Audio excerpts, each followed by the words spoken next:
আজকে আমার ঘরে রাতে কি রান্না হচ্ছে সেটাই দেখাবো।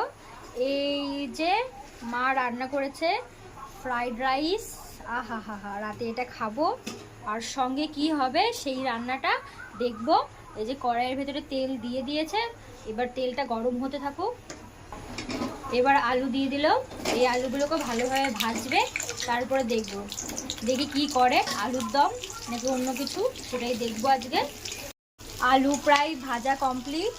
আজকে রান্না করছে আমার মা, আর এর ভেতরে কতগুলো পেঁয়াজও দিয়ে দিয়েছে, পেঁয়াজটাও ভাজা হচ্ছে সঙ্গে, আর লঙ্কাও আছে, শুকনো লঙ্কা। রাতের খাবার পুরো জমে যাবে। দেখি কি রান্না হয় আজকে, স্পেশাল রবিবারের।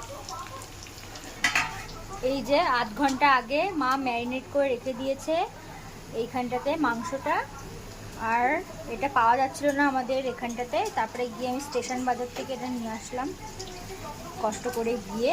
তো আজকে এটাই রান্না হবে, আলুর দম হচ্ছে না, আজকে হবে মাংস রান্না, ম্যারিনেট করে রেখে দিয়েছে। এবার এটা ঢালবে কড়াইতে। এই যে এর ভেতরে এখন ঢালা হচ্ছে, বেশ। এবার এটাকে কষানো হবে, কষানোর পরে তারপর দেখাচ্ছি তোমাদেরকে।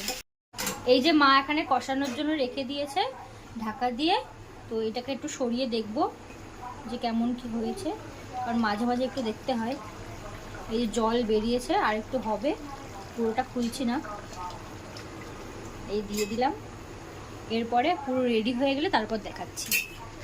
কষানো কমপ্লিট, বেশ সুন্দর একটা গন্ধ বেরিয়েছে, একদম স্পেশাল মেনু আজকে রাতের। আলুটা দেখো সেদ্ধ হয়েছে কিনা, এই তো পুরো আলুটাও পুরো সেদ্ধ হয়ে গেছে, চেখে দেখে ভালোই হয়েছে। আমার মায়ের হাতের রান্না এমনি ভালো, বেশ দারুণ একটা গন্ধ বেরোচ্ছে।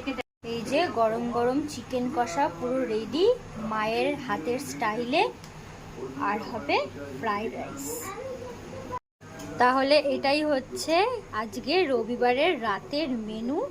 দেখুন কত সুন্দর এসছে মাংসের কালারটা, আমার মায়ের হাতের বানানো, আর ফ্রাইড রাইসটাও বানিয়েছে, খুব সুন্দর লাগছে দেখতে। আজকে এটাই খাবো। তাহলে ভিডিওটা আজকের মতো এই পর্যন্তই, দেখা হচ্ছে অন্য কোনো ভিডিওতে। টাটা।